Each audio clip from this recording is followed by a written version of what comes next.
And here we are.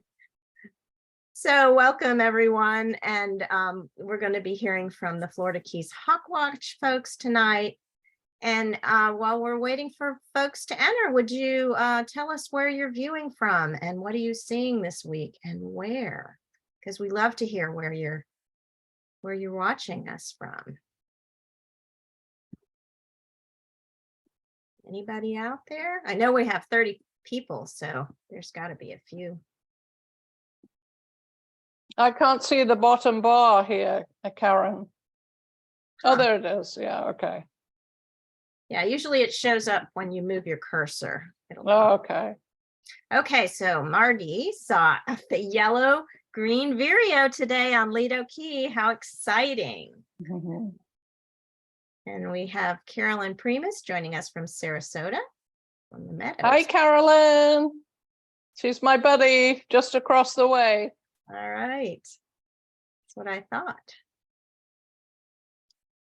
So there's about 35 other people, but nobody's wanting to chat tonight. Okay. Sue Smitten is in Sarasota and saw a Cooper's hawk at Rothenbach Park. And Cindy and Steve Asher from Waterville, Maine, they saw a broad-winged hawk and a yellow-rumped warbler yesterday. Leah Wilcox in Sarasota saw American redstart and a brown thrasher. Laura Hoppy, Del Webb saw nighthawks over her pond. Lovely.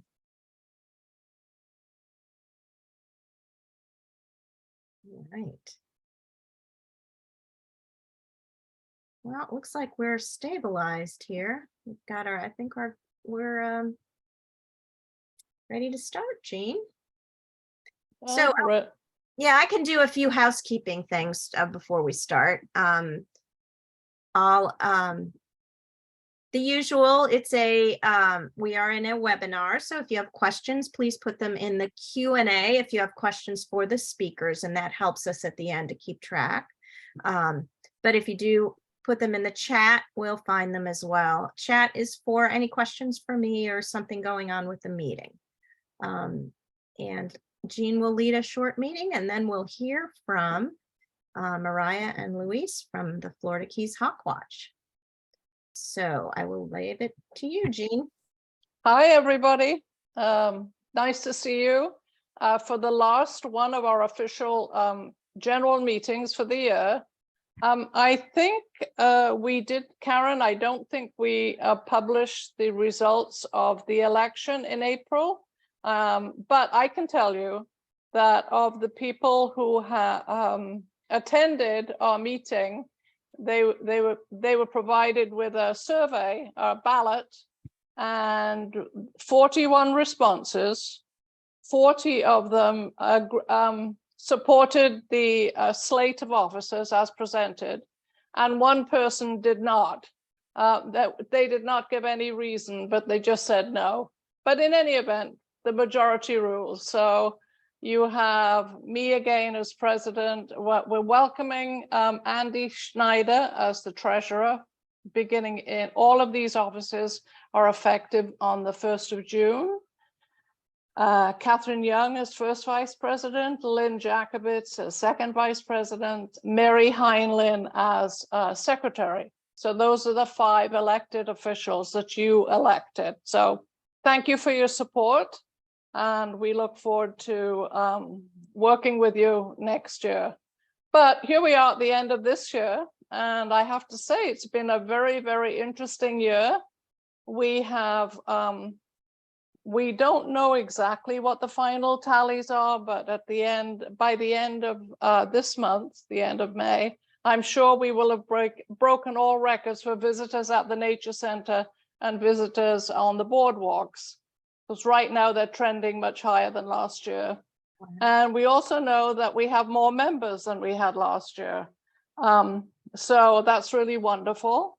If you haven't yet renewed your membership or would like to become a member, please, you can do that at sarasotaAudubon.org.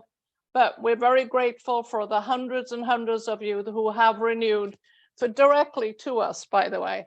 And I know that many of you support National Audubon, and we get your we get your contact information from National Audubon. So thank you so much for that. We've had a wonderful year in the gardens. We've had a lot of volunteers, and we've had a lot of groups, kids groups. We had more children with the Celery Fields Explorers than we've had for a number of years. So that's really wonderful. So we want to thank you on behalf of the board. Thank you for supporting us for everything that we do. And by the time you come back again in October, I'm quite convinced that we will have broken ground or close to breaking ground on the quad. I know that's been a long process. Working with the county is not the quickest. It's, things tend to drag on a bit, but I think you'll be seeing some broken ground in the fall or early winter. So we look forward to that. So that's enough from me right now. Thanks to everybody. And I'm going to turn it over to Margie, who's going to introduce our wonderful speakers. Okay, Margie, take it away. Yes, ma'am.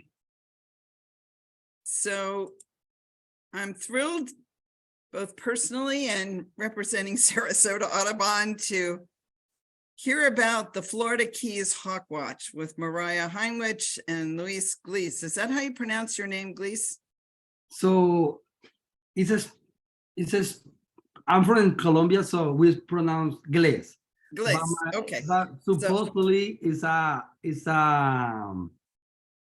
origin from French, between French and German. I'm not sure. So I Okay. not really know how we pronounce that. Well, I better pronounce it right because I want to go to Colombia. So in any Glees. case, Luis Glees.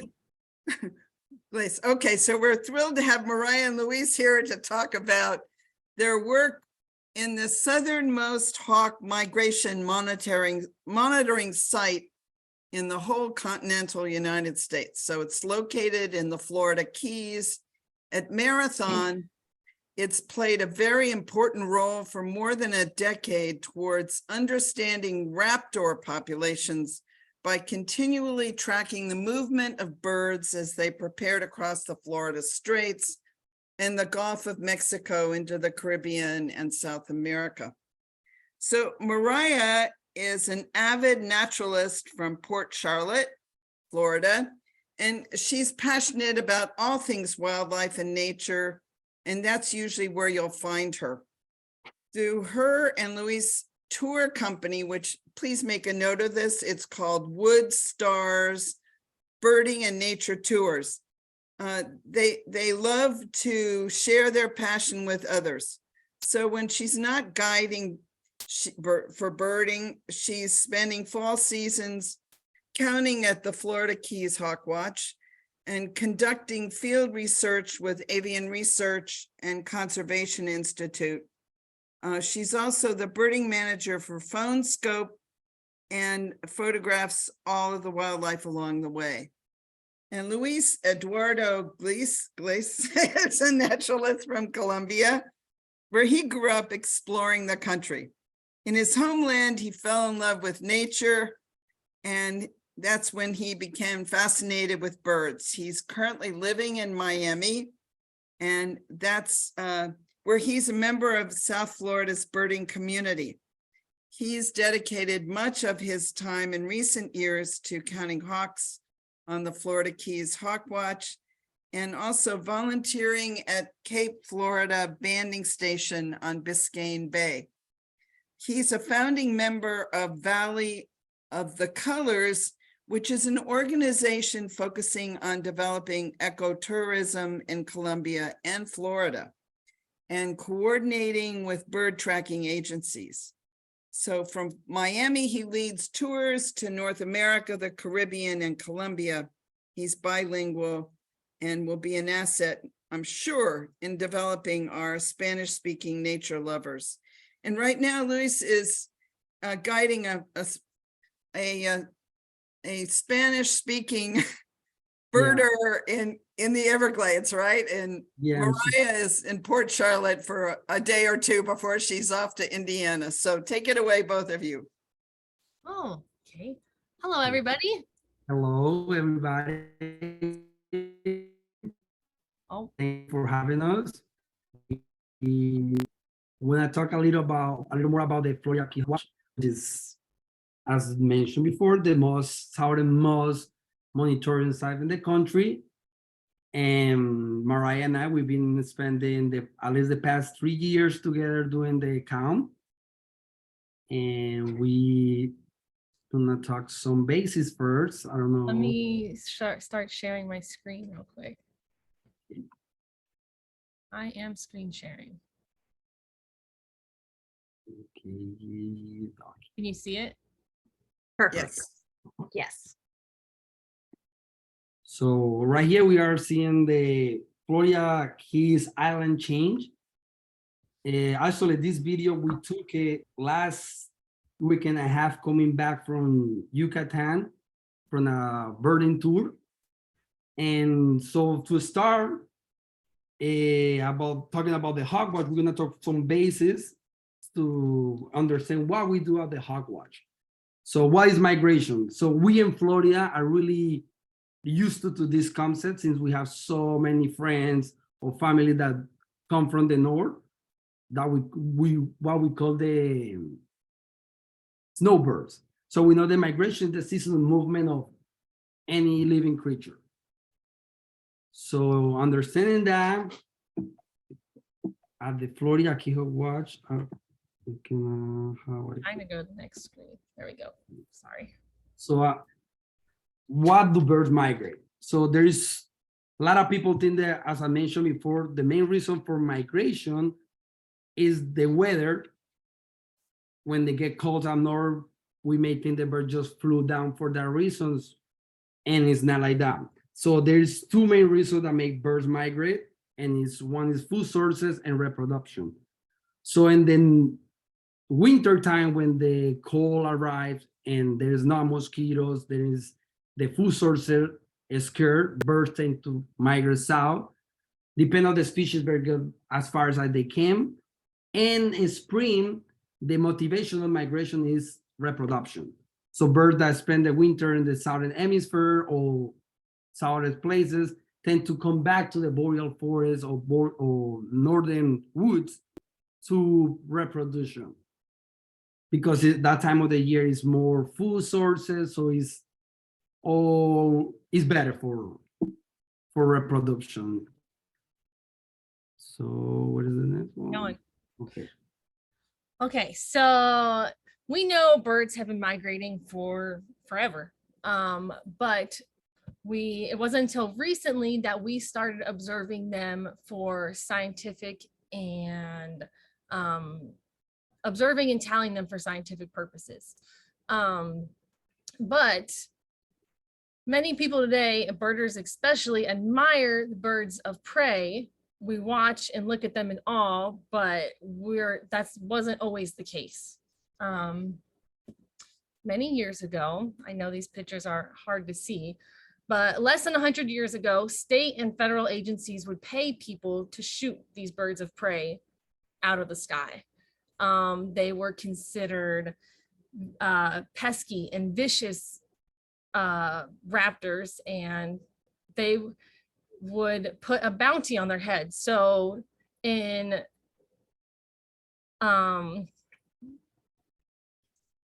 sorry guys, they were gunned down on this mountain ridge called Hawk Mountain in Pennsylvania. And during the Great Depression in 1920s, $5 bounty was put on a goshawk's head. And to us, $5 seems like nothing, but during the Great Depression, that was a big number. So in 1931, a college graduate named Richard Poe moved to Philadelphia, and was one of the many conservationists who opposed this widespread shooting of animals out of the sky, these birds that we love. And he returned, so he decided to visit Hawk Mountain and see what this was about, what they were doing here. And when he got there, he saw these people stationed at this site just shooting birds out of the sky. And he was he was horrified. So he went back later in the day and took pictures. And that's some of what you see here, just carcasses all over the ground. And eventually those pictures made their way to Rosalie Edge. She is a conservationist from New York who saw his photographs and knew something had to be done. So in 1934, she bought 1,400 acres of land here at Hawk Mountain in the bottom right corner. That is Hawk Mountain today. And she bought 1,400 acres to preserve the land and stop this massacre of these birds. And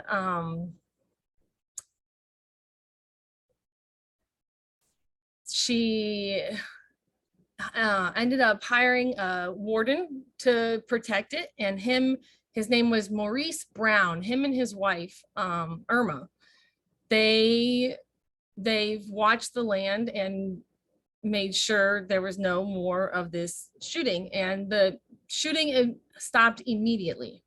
So the next year they opened this sanctuary to the public, and now we have what it is today. So after that, she also founded many conservation committees along the way.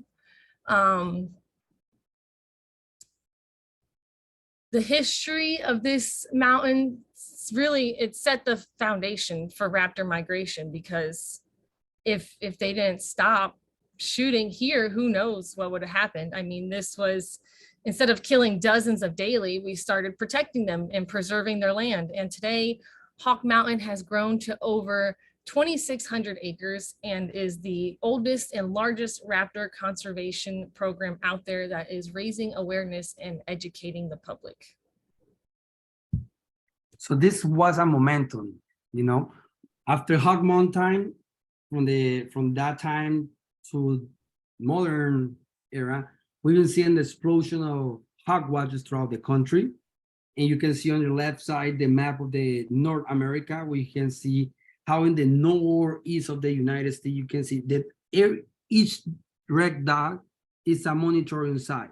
So you can see how in the northeast of the United States is big accumulation. In the right picture, you can see every point is from a actual site. We take this point from hack count, which is what we use to submit our data. So you can see how all the vast majority of the hawkwatchers are located in the northeast of the United States. As you come down, you can see how in the Appalachians, sorry for my English is not very good looking. So, but you can see how down from the Appalachians, you can see how the numbers of hawkwatchers go down. And the same thing happened with birds. So probably that's the reason we don't have hawkwatchers more south of the South Carolinas. And this is, you can see the big gap between the Carolinas and Florida. So most of the hawkwatchers located in the ridges, they tend to track mostly short brown hawk and charging hawks, Coopers, these birds in big numbers, counting by 10,000 up in the northeast. And as they come in south, they start spread out. Instead of counting 10,000, they are coming 10,000. So that's probably one of the reasons why we have less and less hawkwatchers down in the south.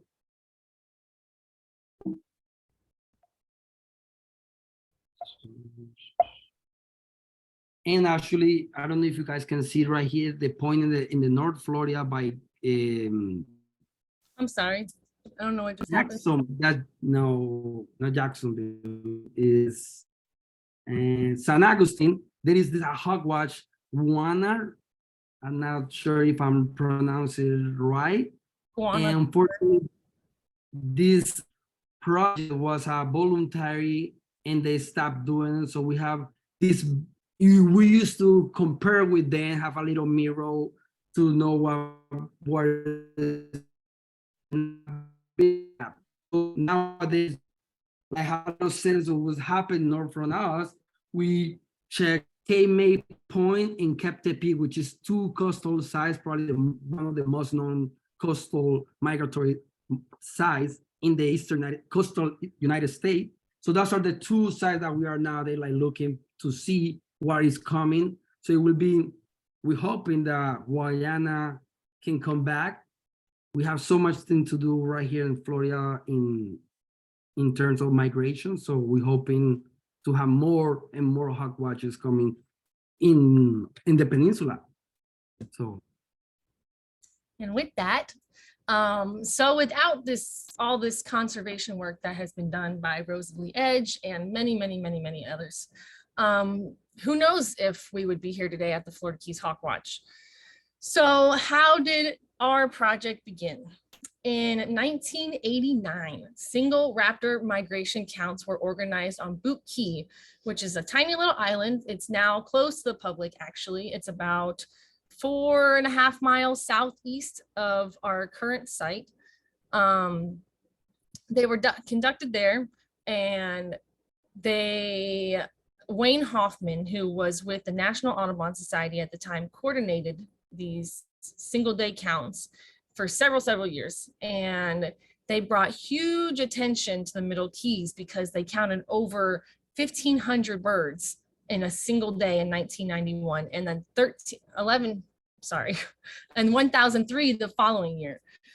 After that, the full seasons were conducted at Grassy Key, which is adjacent to where we are now. It's about 2 minutes away from Curry Hammock State Park, with roost surveys still being done at Boot Key during the 1996 and 1997 years by Cindy Brashear and Philip Stoddard. Their studies made people realize how important the Keys were and how this is a huge migratory route for at least 8 raptor species. They had equal or higher counts than other sites in the United States, and they had the highest peregrine falcon during a season than anywhere else in the whole continent. This was a huge revelation because at the same time, that was when peregrine falcons and bald eagles both, especially, were recovering from the devastating effects of DDT, which is a pesticide that was widely used in the US until it's banned in 1972. A lot of people know this story. It caused the thinning of eggshells, which resulted in the decline of many bird species. In 1999, Hawkwatch International took over the Florida Keys Hawkwatch and carried out full point counts, and starting in Curry Hammock State Park.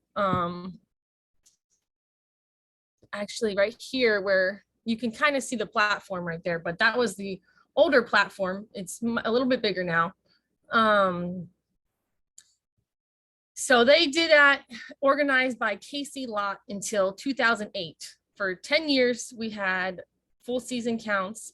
And then in 2009, it fell dormant. The funding and the efforts that were put into this project were just put elsewhere. So in 2009, there was no count, but that was the longest data set of raptor migration for the state of Florida for those 10 years. In 2010, Hawk Migration Association of North America, also known as HAMANA, kind of reamped the Hawkwatch, and with the help of Hawk Mountain, which was where it all kind of started. And in 2011, Rafael Galvez became the director of the project, and he is still the director today. So he is who you will see out on the platform with us and will be all over. Here are a few pictures. So in the top right corner, that was one of the single day counts that they had at Boot Key. And there's just various photos throughout. On this next screen, you can see in the top left corner, that's Rafael Galvez in the middle with a school group around him. We used to have a lot of school groups and field trips come out until COVID, and then that kind of put a halt to everything. In this right side, you can see that we used to have a banding station. So from 1998 to 2003, there was banding stations and workshops to really see what these birds coming through the Keys were doing. Unfortunately, we do not have it anymore due to funding and a few other reasons, but hopefully we can get that back because it would be really, really amazing. Well, what the Florida Keys Hawkwatch is important. So as Mariah was mentioning about the peregrines and the number of peregrines coming down, the Florida, you can see Florida is like a finger pointing to the tropics.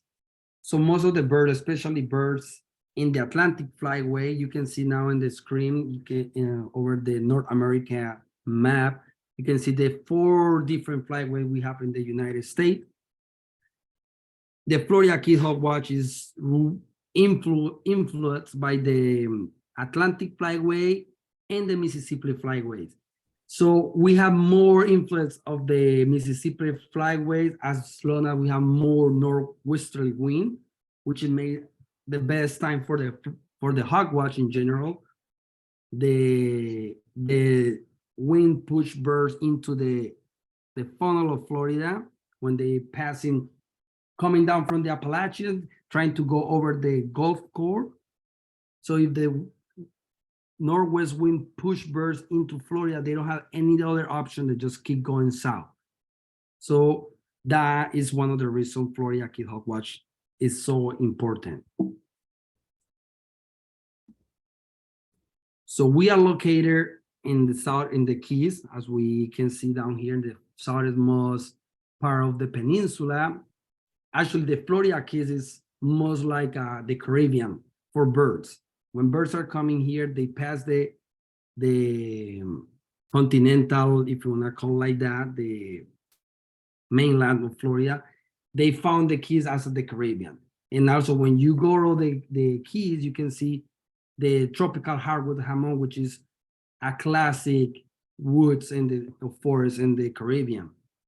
So why, as I was mentioned, why it's so important when birds are coming down in the Florida, even for the east by the Atlantic flyway, they just follow land coming down, or even if they're coming from the Mississippi flyway from the western, as soon as they get to Florida, they just gotta keep going south. And they don't have any other choice that when they get to Middle Keys,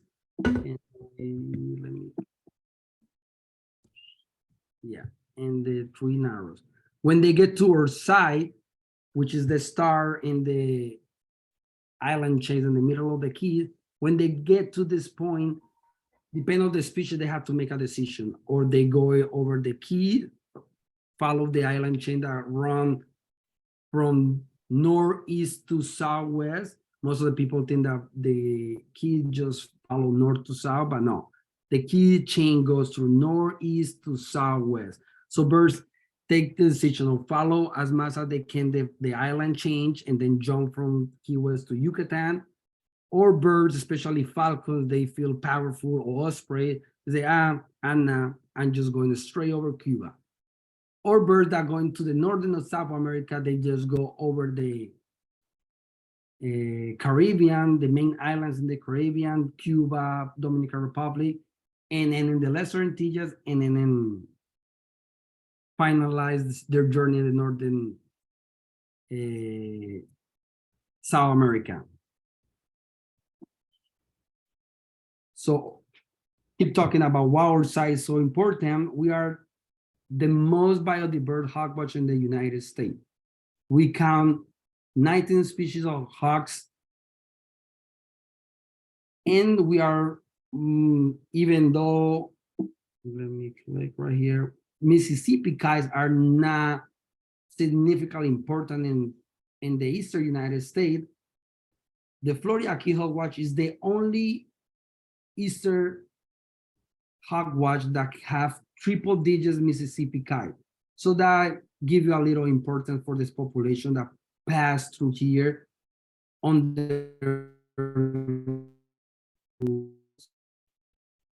most of the Mississippi cats spend their winter in Bolivia, so a chunk of population pass through here. Another main important, like really important bird for the hawkwatch, which is also a Florida specialty, is not considered a migratory bird, but since the past few years, the bounce back of the population due to the apple snail, the population seems to be exploded, and we have seen every year since 2016 at least 1 up to 4 individuals per season, all of them juveniles. So that means that birds are doing exploratory, not exploratory, they are doing Breeding.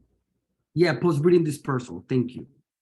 Another bird that is super important in the United States, which is another only breeder in Florida, is the short-tailed hawk. Now, there is records of birds seen in Arizona, New Mexico, and Texas. Florida is the only place where they breed, and we are the only hawkwatch that count a movement of them. Since they are now long distance migrant, as far as they go is Key West. They get to Key West and then turn back and spend winter in the Everglades. So since we have an average of 200 pairs living in the state, having a maximum 2 years ago, 110 for the season was a huge. So that's another why we are so important in the country as a hawkwatch. Another main, like is the new focus is the swallowtail kite. We started in 2021 doing what we call the kite flights, and we found out the birds love to migrate here. We will talk more about this one later. And another bird that is not have a significant importance in the United States is the Swinson hawk, but have a really important, it's a really significant in the Eastern United States, is we are the only one hawkwatch that really monitor or see this bird migrating or doing movements. In Cape May, when the other hawkwatch in the northeast United States, they probably have one or no more than 2 birds per season. We have I don't know if the crowd acknowledge that we have a small population that spend winter in the Everglades, outside the Everglades in that area, which we are not really sure where these birds coming from. That's one another do homework for the hawkwatch, and we haven't done like tag this bird or do a better understanding of how this bird where this bird coming from, because we start seeing the first Swinson hawk coming from the south, so they migrate south to north. That's another thing that we have to emphasize. The Florida Keys Hawkwatch is probably the only hawkwatch in Florida that count 2 movement. We check southbound migrant and northbound migrant, like happened with the Swinson hawk, because we start seeing Swinson hawk coming from the south, as most of the bird coming from not south, but southwest, and most of the bird coming from the northeast. So it's another really important bird that we track in the hawkwatch. And our signature, or what we are known around the world, is peregrine falcons. We are the spot. We are the peregrine falcon migration capital of the world.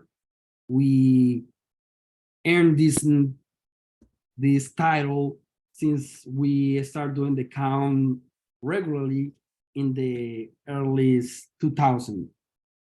Before the Florida Keys Hawkwatch around the world was the place that people think that was the best place on the world to see peregrine falcon migration was a Cape May Point in New Jersey. But after the season started in 2000, they find out the Florida Keys Hawkwatch was the spot. And right here is a little average that you can check it out and see how birds, how move through the FL Hawkwatch, especially from mid-September to mid-October, and see if between the 8th, actually the 2nd to the 14th, you can guarantee see 100 birds. But if you come between the 8th to the 11th, your chances of see over 200 or 200 peregrine flying by is higher. And check this, the October 10 is our holiday, as we call it, is el Día de los Peregrinos, or the Peregrine Day. And this October 10 was the reason why I'm here, actually. In 2015, the Florida Keys Hawkwatch with the, I think it was Kerry Ross at that time doing the count. In October 10, 2015, he documented 1,500. Let me see if I can click. 1,506. Yeah, I don't know where. Yeah. Can we go to the next one? Yes. Sorry, guys. I don't know why the controls don't always do it. So in 2015, I was mentioned in October 10, they titled 1,506 peregrine. I remember I was working at that time in South Beach. When I finished work, I opened my social media. First thing I saw was this. They titled 1,506 peregrine in a single day in the Key. I say, I have to be there. I'm losing my mind. So I went to visit the Hawkwatch, but since 2016, I started doing volunteers at the Hawkwatch for this reason, to see the massive numbers of peregrine going through the Florida Keys. I remember hearing the stories about this day in particular, and Kerry and Rafael Galvez, which is our director, and Maria mentioned, they tell this story like when you see those medieval movies, when the two armies get together and they start shooting out the arrows. That's how they were seeing these peregrines. They come in peregrines like bullets just flying over. They have in between 1 to 2, they counted over 500 peregrines in a single hour. You So, should explain what had happened with the weather before oh, that. I'm sorry, yes. So I wasn't there, but the HACCAM migration, where is where we submit data, you can go and see what was happening that day. So even before those days, you can check it out what was happening. And they were really worried about in that year, because for a storm that was hitting in the mid-Atlantic was holding migration for over a week. So the counter at the Florida Keys Hawkwatch was like, okay, what's happening? We are missing these birds. Once this system clear up, that was what happened. In just one day, Kerry, I remember Rafa telling me that Kerry called Rafa almost at 9, and he 10, he said, hey, you gotta come here. We have over 300 species, over 300 birds in the first hour. This is massive. And Rafa was in Homestead.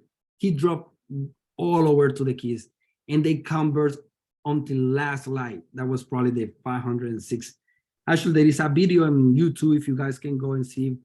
You put the Bergen Falcon 1,506 birds, and they came out with a video of that day, in particular the Hawkwatch. Mhm. This is What? Something else you want to say? no, I was about to say this is what is so important, the Florida Keys Hawkwatch around the world. People throughout the world coming to see peregrine and migration, and you can see peregrines really, really close. So I hope you guys take the time next year, as you was mentioned, between 8 to the 14, or even the first 2 weeks, you guaranteed to see peregrines. So we swapped. Luis talked about peregrines, and I got a peregrine on my shoulder, and I'm going to talk about kites, and he's got a kite on his shoulder. So We are known for peregrine falcons, but the past 2 years, we have been gaining more attention for our kite flight. So as Luis mentioned, we started counting in August. So typically the season would run from middle of September till middle of November. But starting in 2021, we started counting August 1st, and we've deemed this kite flight. Just because we know swallowtail kites migrate earlier than the rest of these raptors, but we never knew which path they take, or how they get to the Yucatan in South America. So let me see. So we started counting August 1st, and you can see this year, this was 2021.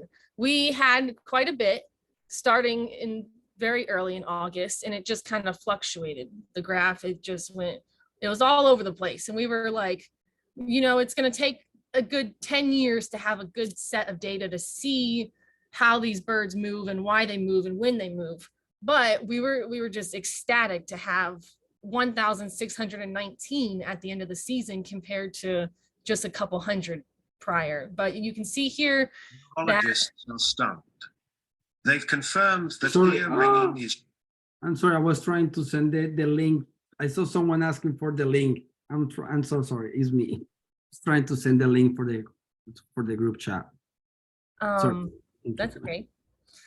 So you can see this year that they were middle of August, beginning of August, very early in September was our biggest track. And starting September 15th, you can see that all the kites are already gone. Like it just trickles down to almost nothing come September 15th. But we were still happy. We were excited to see what kite flight would bring, and continued on. So come 2022, last year, we had it was very slow. So the first 2 weeks of August, there was quite about nothing. I was actually there on my own while Luis was guiding in Alaska still. And August 3rd was our first day of swallowtail kites. We had 5 pass by, and then nothing. We had no more kites until August 13th. So it was just hot, miserable out there, in the Keys. You don't want to be down there. But August 13th, we saw 93 swallowtail kites, as you see here. And then the next day, we saw 228 swallowtail kites. And that was like, it was One just second. To remind one of the important thing was how was the wind over there? How was the chip of the wind? Yeah. So the first 2 weeks we had southeast winds. It wasn't good for migration.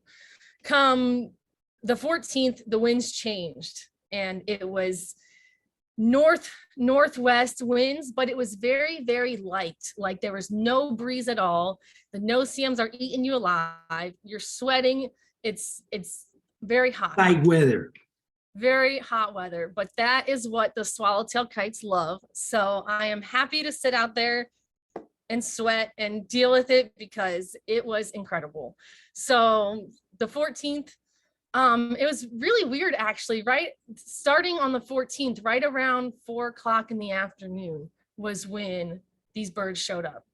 It was just at 4 o'clock, a huge group lifted and kept moving. And I was ecstatic. Next day, 265 swallowtail kites, same thing at 4 o'clock in the afternoon, they showed up. I remember there was a couple there and they showed up right around 3:30 and it was so quiet. They didn't get to see much. It's the beginning of August, nothing else is really migrating. And I was like, just hang out with me, guys. Stay till 4 o'clock and let's see what happens. And right at 4 o'clock, I don't know what it was, I was scanning and this group of 200 kites was right there in front of our face. It was amazing. And then the 16th, I remember I arrived from Alaska that you day. arrived that day. Yeah. It was actually, was that the same day as the whitetail kite? Yes, actually it is. So that was an amazing day. So, we had kites were streaming past all day. All day kites were streaming past. And come about 2 or 3 o'clock in the afternoon, Luis is driving down from Miami. And I was like, I'm not going to leave at 4. I know I'm not leaving at 4. These kites are just coming. They're moving through. So he ended up coming to the Hawkwatch, and that day we ended with 605 swallowtail kites. I think we counted till like 6 o'clock at night that day. And then the next day, that was just, I think the kites were waiting for Luis to get there, because we saw 1,438 swallowtail kites. And the most incredible thing was that 909 of them passed by at once. We counted 900 of these birds in a 12-minute span. It was like from Horizon to horizon. Yeah, it was just from horizon to horizon. These birds were just streaming past constantly. We Not have a even really flapping, not even flapping. They just was No. gliding. It was just beautiful. fly. It was beautiful. It was incredible. And I believe that was between 11 and 12 or 12 and 1 when that happened. Yeah. But then by the end of the day, we had counted 1,438. That was almost our 2021 season total. So we were like blown away. We were just like, what is going to happen? Actually, a quick story with that one too. Over the summer, I got to band and tag a swallowtail kite with Gina Kent with ARCI in South Carolina. And I remember I was talking to her about this movement of the swallowtail kites and telling her every day like what was happening. And then I told her about the 900 that passed by, and she was blown away. At the end of the day, we were talking, and she let us know that that kite that I had tagged with her was coming down through Florida. And so the next day she was able to confirm that that kite was in that group of 900 birds. So it was just really to see it all come together, and how it's really incredible. It's really amazing to see how the two projects can Yeah. work and show results. You know, we tagging these birds are living, they're roosting at this time. So we can really tell with ARCI how it takes to a bird from the roosting area, cross the Keys, and go all over to Yucatan and see if they stop in Yucatan, or sometimes the birds from the wind they end even in below Yucatan in Nicaragua, Costa Rica. Mm-hmm. So it's amazing. With the group showing up at 4 o'clock every day, we were like, we were assuming that they were coming from a similar nearby roosting site, that they would all show up at the same time. But it's really exciting and interesting to do this work and then compare it with like ARCI that tags birds and has these migratory paths, and just piece it all together. And we still figure it out, because Yes. I remember, even if we have really clear this movement, birds are living at a certain time roosting area and get by 4 at the Keys, but we find another group that was really by 7 in the morning, it was crossing the Keys in really low altitude. So we are wondering if these birds was flying all night, what's happening. So it's still a lot of questions, and we keep working on it. Hopefully extending the season and adding kite flight really gives us some answers, and it'll be exciting. So this 2022 season, I don't think, oh no. Is this in the way of you guys? You can't see it, can you? Yeah, it's okay. We You can can see it. We can see it. Okay, I'm sorry. Okay, so this was our total for 2022. We were just blown away by almost 4,000 swallowtail kites. That is nearly 1/3 of the US population that passed by our site. So,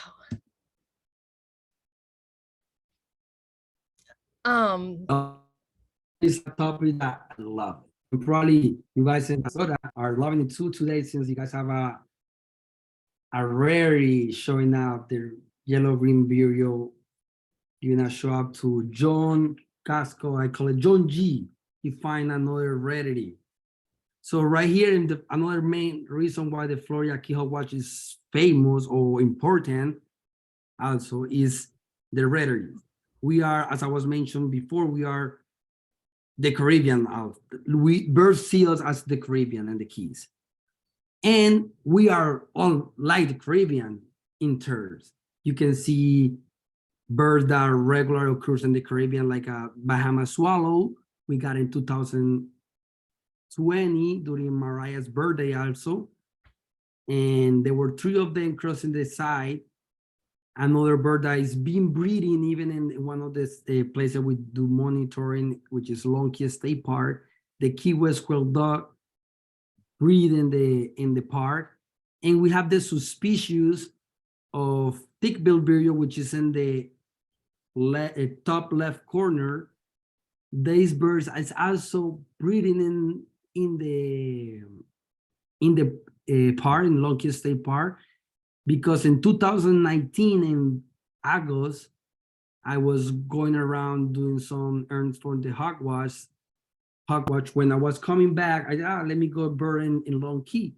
And when I get to Long Key, I found a family, an adult and 2 juveniles. So this is one of the juveniles I found in the 2019. Last year, we got the same thing. We got 1 juvenile. I got the 1 juvenile the first day, and the follow day, because we alternate one. I do the survey one day in Long Key, Mariah do the next day. So the next day, Mariah found an adult of the thick-billed vireo in the same general area. So we think these birds are used in Long Key to breed. Then in the bottom left corner, you see Antillean pan swift.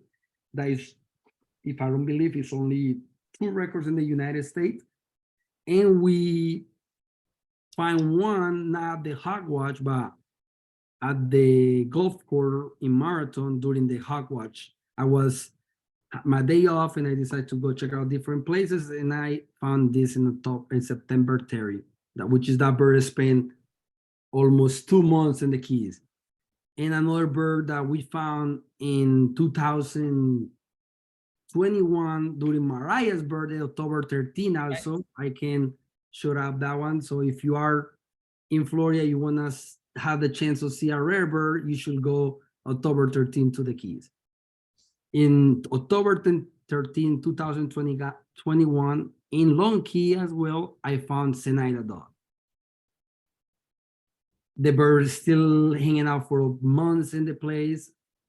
Another bird that was seen during the Hawkwatch in the bottom corner is the Hare's Sparrow found by Mariah from the Hawkwatch place. This is the southernmost record of the Hare's Sparrow in the United States. And the bird in the middle, this short bird right here, unfortunately, the picture is not the original picture. I couldn't find it. In 2017, Hunter Chris Payne from Pennsylvania documented a charter sandpiper in Curry Hammock on the Hawkwatch side. This was the first record for charter sandpiper in Florida, and as well was the first one for the project. And about rarity, this bird in the middle is the infamous red-legged honey creeper. Unfortunately, my picture is not the best you can see, but this is the picture we get from the platform. The October 13, again, October 13, Mariah's birthday. Rare bird showing up in the Keys. So we have these 2 red-legged honey creeper flew over the Hawkwatch. We documented, and after that, John Gaskell from Sarasota find 2 on Key West, and there was just in Louisiana, Texas, they were everywhere. So And they're still being seen today in some places. yes, yes, yes. I'm sure many of you have heard about the red-legged honey creeper explosion. Ocean. Explosion. Yeah, this is another reason why we are important, and we feel like and having another extending or bringing back the banding will be really helpful for understanding of movement, especially for birds like this one from the Caribbean or for migrants from elsewhere. Yes. Sorry. Trying to go to the next one. Okay, so what does a day at the Hawkwatch office look like with us?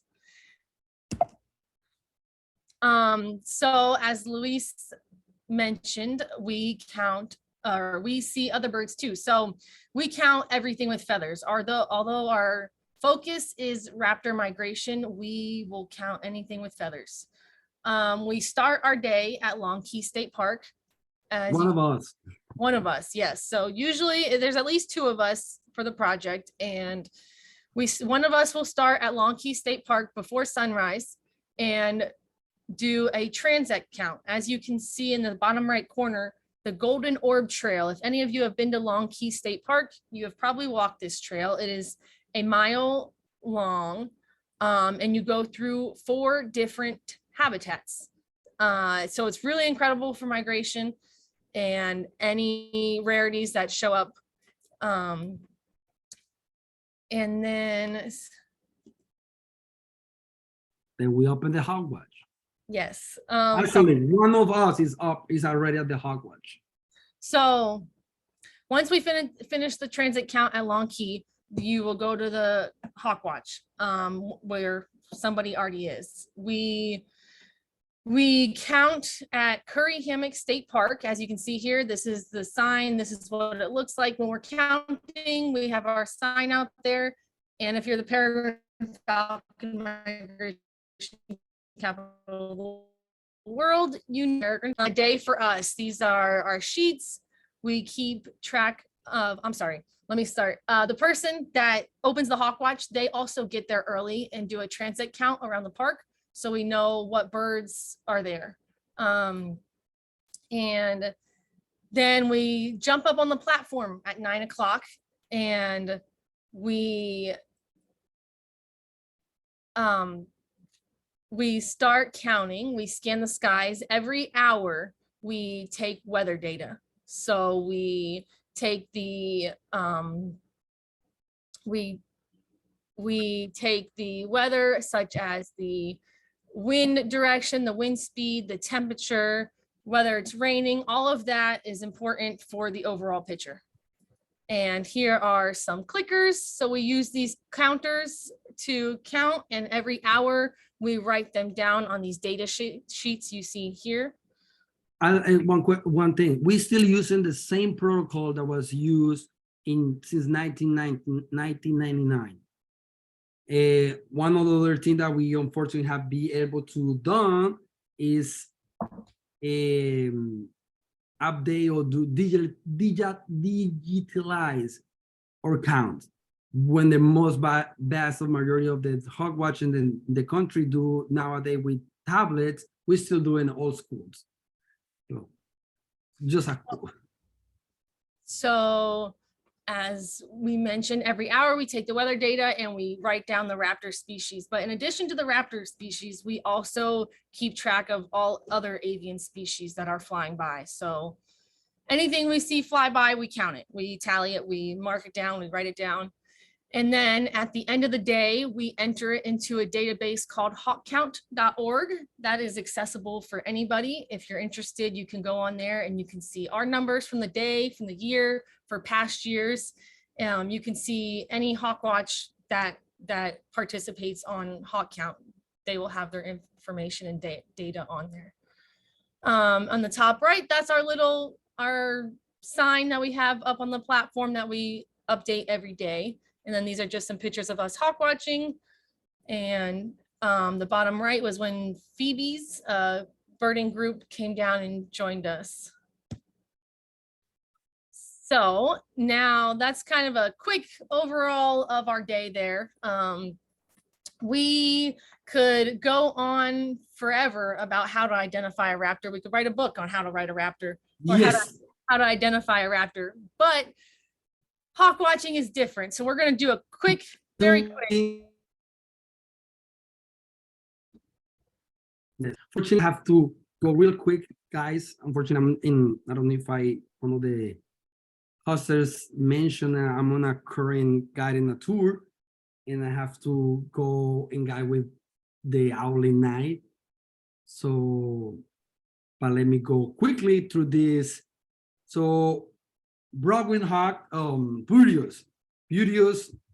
We know as a Burios as a really broad wing, a robust body hawks, and most of them are really, you will see them like for soaring, for identification, oh my God, I'm sorry. I'm crossing. So with hawk watching, IDing is a little bit different than you would with small songbirds. You have to look at the silhouette and the shape and the behavior more so than the plumage and the colors. Yes, I'm sorry, guys. I have to be all over. So I think unfortunately, I have to say bye. I'm sorry, guys. I have to go out, and I will let you guys with Mariah. Mariah will conclude the Hawkwatch. I'm so sorry, guys. I have to go out and work. And thank you so much for the invitation and having us up here.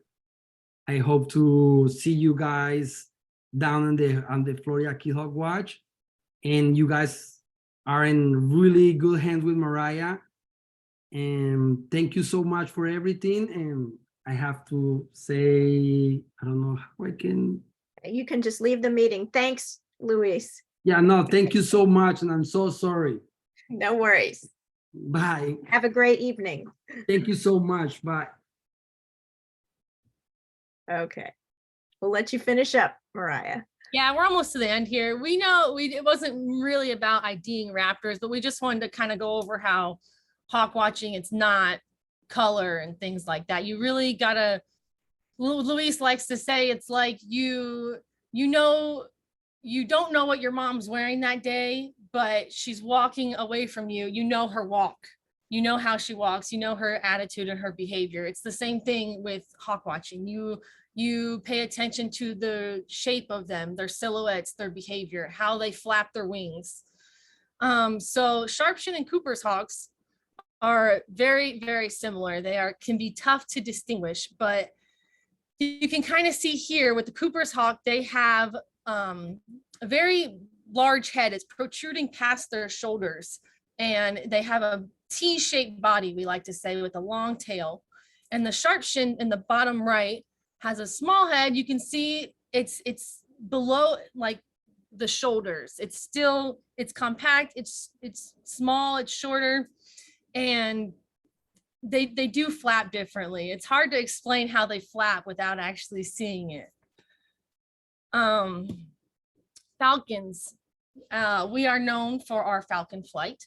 So just as I was saying, sorry guys, we spelled American Kestrel wrong up there. I just noticed that.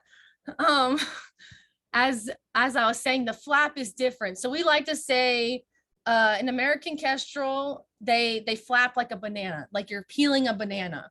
And it doesn't really make sense until you really watch them, and they flap like they're peeling a banana. And you want to look for pointed wings. With falcons, they have those pointy wings, and usually a skinnier tail. Kestrels, their tail is long and skinny. So long, skinny, small, pointed wings. Peregrine falcon, I love peregrine falcons. They are these beautiful, they're very bulky, very like on a mission, got to get out of here, I'm going. We say it's like seeing an anchor in the sky. And when you see a peregrine falcon, how it is here, it is an anchor in the sky. And the first time someone said that to me, I was like, that doesn't make any sense. But once, if you come visit us the second week in October, you will definitely see an anchor in the sky. Kites, we also see kites. So I'm just going to give you a couple examples. Snail kite, as Louise mentioned, we don't get as often. We see, I think we saw one last year, two the previous year. So they're infrequent, but we still see them. They aren't like, kites aren't one size fits all. As you can see here, the snail kite has very rounded paddle-like wings, kind of in an M shape with a triangular, more squared off tail with that white on the top of it. Swallowtail kites, everybody knows and loves. They have that bicolored black and white with that deeply forked tail. Graceful, beautiful. I love them. They hold a special place in my heart. It's really magnificent to see them migrating and moving in these huge numbers, just kettling. It's a sight to see. In addition to those, we also have bald eagle, ospreys, northern harriers, vultures, ospreys, especially now for the people around here. If you watch an osprey, it has an M shape. And when it's flying in the sky, it looks like an M. It really does. Northern harrier, they have a slight dihedral to them. And they have more long, skinnier wings, as you can see here with that long tail. And of course, if you see the top of it, they've got that white rump. This is a male northern harrier. They are nicknamed gray ghost because of how they look. The females are more brown and they don't have that beautiful white plumage as this one does. Bald eagles, they are massive. They have those huge rectangular, more so shaped wings. And I should have mentioned with osprey as well, people are really surprised to hear that osprey and bald eagle migrate.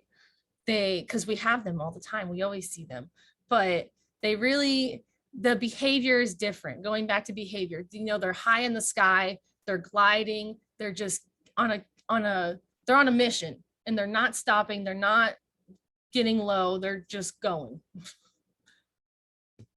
So I guess that's kind of the end. We want to say you can learn more at FloridaKeysHawkwatch.com. We write blog posts and put it on there, and we are also on social media. We're very active during the season. And we wanted to end with this wonderful video of the 909 swallowtail kites passing through. Set up my phone real quick, and somehow I managed to capture this and turn it into slow motion. So it was really, this is how the swallowtail kites migrate. So thank you guys so much for having us talk. I hope you guys learned more, and we will see you down there. It would be really great to have everybody down there. Anybody can come visit. As I said, we're in Curry Hammock State Park. There is an admission fee, but once you're there, the staff is phenomenal. The volunteers are phenomenal. We set up in the campground. So it's kind of confusing because you have to park in the day use and then walk over to the campground where we are in the platform of the bathrooms. I think that's it. All right. Wow, thank you so much. Thank you guys. Let me see if I can stop sharing this. There we go. All right. So Q&A. Yeah, so Empty. let me just can we get a picture of Mariah as the speaker? What? Yeah, great. That's great. Thank you. I think we had a question. Somebody came late and asked about Columbia. But I think if you want to, we didn't really talk about Columbia, but that was Louise's background, right? But they were asking what you were saying about Columbia. So Are you leading, you and Luis leading any tours to Columbia or? Yes, actually, we just got back. We went to the Colombian Birding Festival, which was incredible. And then he was guiding in the Amazon down there. And then we have more tours coming up for next year in Colombia, around Cali and around that area. And that's your tour group? Yes, Wood Stars Birding and Nature Tours. I hate to tell you guys that our website is still under construction. So it's not quite on there yet, but if you guys have any questions, please don't hesitate to contact either one of us. We would love to hear from you. You can contact us personally on our social medias or woodstars.birding@gmail.com is our company's email. Oh, I didn't get that one. Sorry, let me. I can actually. But we have Wood Put it in the Stars, so chat. it's all one word. Wood Stars Birding and Nature Tours. Yes, and I'm Wood actually, Stars is one word. yes, Wood Stars is one word. I would like to really put in a very strong plug for the Florida Hawkwatch and for Mariah and Luis. They really, it's not them personally, but this project is wonderful and it's underfunded. So please, if you can do it while you're listening or after you get off of this talk today, please consider donating. It's just so important. As they explained to you, it's getting more and more important with not only that you're such a strategic and amazing location, but also with climate change. It's just so important that we give you all the support you can. So please think about sending contributions to Sarasota Audubon and to the Florida Keys Hawkwatch. Thank you so much for that, because with kite flight, we did extend our season by doubling it. And honestly, the most expensive thing is the housing.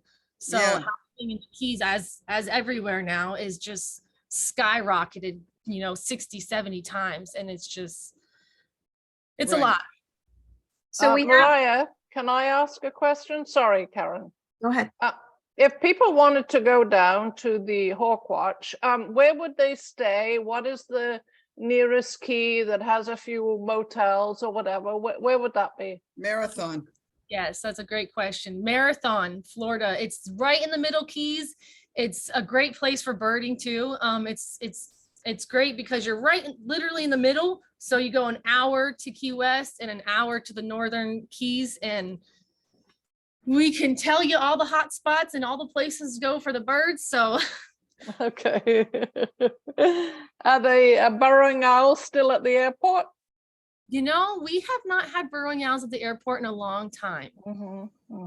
Last year, surprisingly, we stay at the Keys Marine Lab.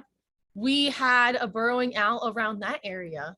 And then someone had found one a little farther north as well. But it's all limestone and rock. I'm not sure if they're just Right. or if they just got Yeah. lost. What about the Antillean nighthawk? Are they still there at the airport? They are. Yep. And when do they leave? When do they get there? And when do they leave? Do you know that? Antillean nighthawks, that's a great question. I can tell you when I saw one, the date, if you want it, but that was in 2017. That was July 22nd, 2019. And I was going to mention that also because when I was there that day, they saw 18 kites take off from Marathon to go across to the Yucatan. Yeah. And that's really where you were seeing them. I Yes. don't know. So yeah, so a lot of them actually kept going. They followed the land. And then, a lot of these birds follow the land until they hit Key West, they hit that big body of water and they're like, oh man, what do we do now? Right. And that's when they make that jump, which we didn't mention last year or 2022. we were counting around 3 o'clock, and we have a friend, Kevin Chrisman, that lives on Big Pine Key, and he called us, and he's had, oh my gosh, I can't remember the number. It was over 300, I believe, swallowtail kites over his house that we didn't see at all at the Hawkwatch. So we think that they make that jump from Everglades, like Flamingo area, and they see Big Pine. If you look on a map, Big Pine is the closest landmass to Flamingo. So we think they may have just done that jump and then kept going. So it's really interesting to see. I mean, the same thing with ARCI. We see some of their paths of these kites that don't even come near us. Yeah. And some pass through. So it's very interesting to see what will happen with this. Mariah, actually, this raises an interesting question. Are all the hawks pretty much flying past you, staying on land till the last tip? I forget the Key West, of course, but it seemed to me that those 18 swallowtail kites jumped off, I don't know the map. Maybe they were just taking a shortcut to the next key. That's a great question, actually, because we didn't really mention how some of these birds we will watch go straight to Cuba from our site. We will watch, technically where we are at in Curry Hammock, it's closer to Cuba than Key West, because if you look at the map, Key West kind of curls up just a little bit. So we're like 80 something miles and Cuba's like 90 from Key West, I believe. But yes, we do watch birds shoot straight. We count peregrines, we count osprey, we count harriers, just go straight to Cuba. And some of these birds, such as broadwing hawks, will follow the landmass, the chain of islands, all the way down until they hit that body of water and turn around. So they don't want to cross, because crossing the water is so dangerous, and they are not the best flyers as bootios. And a lot of these birds are young ones, so they're scared and they don't know what to do, and they just turn around, and we count them going back north. And Do they stay in the Keys, a lot of them, for the winter, or northern Florida? some do, and some go to South Florida. We actually were in contact with someone who was trying to do a project on broadwings in the Keys and overwintering in Florida, and there wasn't many spots in the Keys that they are found. I mean, just like anywhere else, the Keys is losing a lot of habitat. Yeah. So unfortunately, we have hurricanes. I didn't mention when talking about Long Key that Hurricane Irma really destroyed them in 2017. It hit at the beginning of the season. I believe they counted for like 2 or 3 days, and then the hurricane hit and the Keys were shut down this rest of the season. So 2017, we technically did not have a full season count either. I did not get to see Long Key State Park before the hurricane, unfortunately, but I've been told the mangroves were huge and beautiful, full of leaves. And now when you go, it's just bare, dead mangroves all over this boardwalk. And it's still great birds, but it's just to see and hear the difference of what a storm can do. It's really crazy. Mariah, can I ask you one more non-hawk question, if you know? What about the roseate terns? Are they still nesting down there on the roof? I forget where it was. Yeah, I believe it was somewhere in Marathon, the municipal. Yes. We did not see them last year, actually. We did previous years. And back to your Antillean nighthawk, they are in the beginning of the season, because I did the beginning of August, like she had mentioned, she got them at the end of July. But first week, second week, I had them the first day of counts last year. Oh, interesting. Yeah. Right. Great. Well, thank you for that information. That was great. We do have a question. Someone's raising their hand. I'm going to allow Maria, if you want to talk. Yeah, you can unmute and you can talk. No? She's asking about the tours. And I think that those tours are on the woodstars.birding@. Yes. So unfortunately, our website still is being worked on, but email us at that woodstars.birding@gmail.com and we can give you information, or if you have any specific questions, we can answer them. And what, did you, oh, woodstars.birding@gmail.com. So Wood it's stars with an S, plural, yeah. Mhm. Right. it's in The the Bahama wood chat. star. We're hoping to see a Bahama wood star in Right, Florida. right. And I'm going to put it in again. So there you go. Okay. Any more questions before we? I know that was pretty quick, but there's a lot to learn, and it's really fun to just come down and see it and experience migration just as a whole. It's just this incredible spectacle. You know, before going to the Hawkwatch, I'd never seen anything like that. And not even just the raptors. Like we count hundreds of blue-gray gnatcatchers moving at once. You'll just hear them in the sky, and then you're trying to find these little blue things against the blue sky. And it's just incredible. Wow. Common nighthawks come in by the dozens, and they Wow. go straight to Cuba as well. Like we were talking about, we'll just see them go right over the Straits of Florida. It's Wow, wonderful. really incredible. This is very inspiring. I'm really looking forward to going down there in August, being such a swallowtail kite person. So, Well, so definitely come down. If you see northwest winds, those are better, of course, Yes. for any migration. Even if you can't come down, go outside and look up. You'll see something. Mhm. great. Thank you very much. This has really been fascinating. Yes. And I wish you all the best, and please thank Louis for us as well. Of course. Thank you so much for having us. If you have any questions, please don't hesitate to reach out, and we hope to see you guys all in the fall. Okay. Thank you. So Thank much, you, Mariah. Okay. guys. Right.